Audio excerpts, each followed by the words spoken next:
सियावर रामचंद्र जी की जय। आप सभी श्रद्धालु प्रभु श्री राम के परम भक्तों का मेरे चैनल में एक बार पुनः से हृदय से स्वागत है। अभी बालकांड के अंतिम चरण में हैं हम लोग। प्रभु श्री राम और सीता मैया का विवाह हो गया है। चारों भाइयों का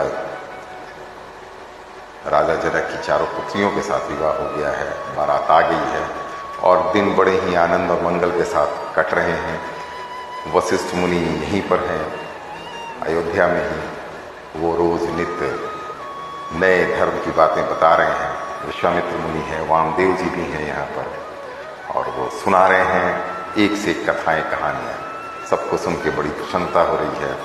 साथ ही धार्मिक बात सब सीख रहे हैं। अब आगे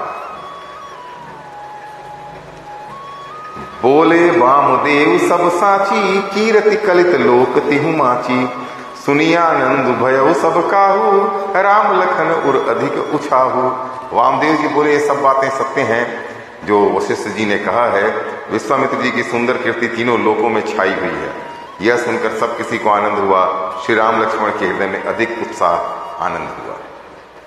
मंगल मोद उछाहनिता, जाहि दिवस एहि भांति। उमगी अवध आनंद भरी, अधिक अधिक अधिकाति। नित्य ही मंगल, आनंद और उत्सव होते हैं। इस तरह आनंद में दिन बीतते जाते हैं।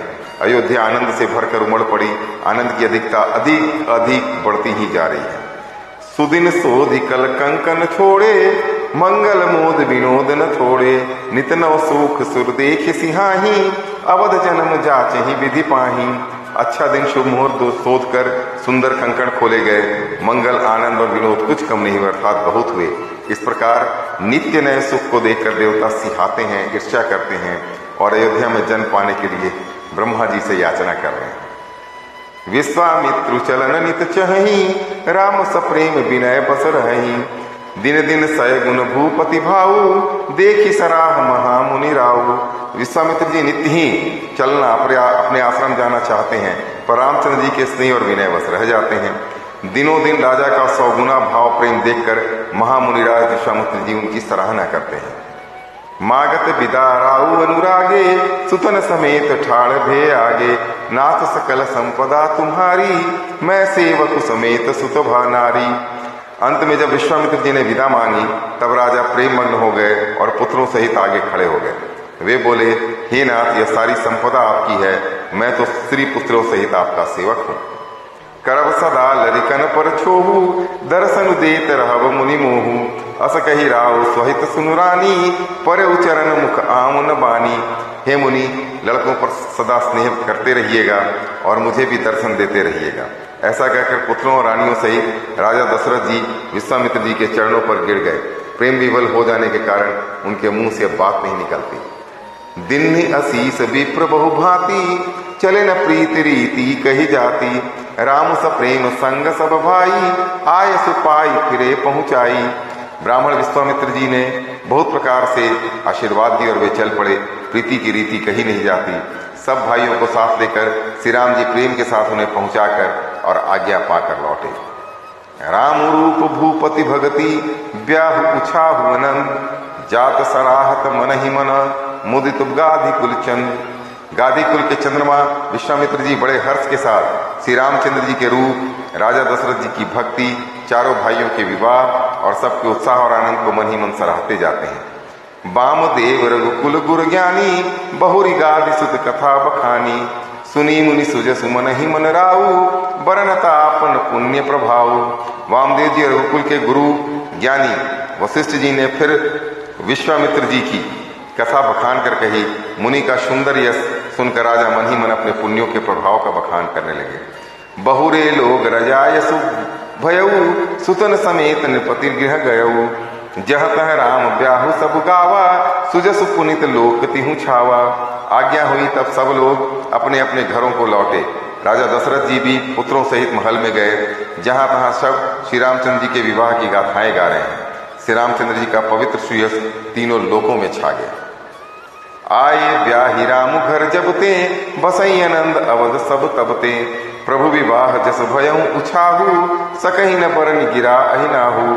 जब से श्री रामचंद्र जी विवाह करके घर आए, तब से सब प्रकार का आनंद अयोध्या में आकर बसने लगा। प्रभु के विवाह में जैसा आनंद उत्साह हुआ, उसे सरस्वती जी और सब सर्पों के राजा शेष जी भी नहीं कह सकते। कवि कुल जीवन पावन जानी, राम सीय जसु मंगल खानी।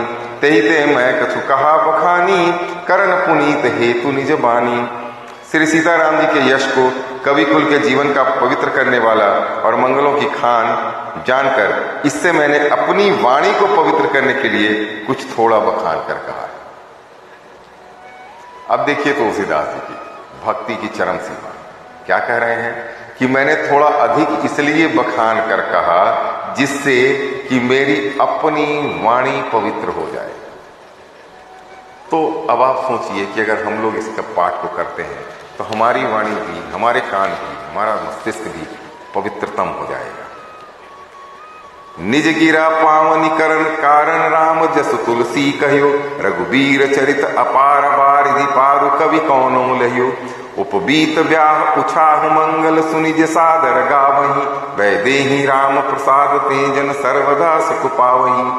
अपनी वाणी को पवित्र करने के लिए तुलसी ने राम का यश कहा है, नहीं तो श्री रघुनाथ जी का चरित्र तो अपार समुद्र है, किस कवि ने उसका पार गाया है। जो लोग यज्ञोपवीत और विवाह के मंगलमय उत्सव का वर्णन आदर के साथ सुनकर गावेंगे, वे लोग श्री जानकी जी और श्री राम जी की कृपा से सदा सुख पाएंगे।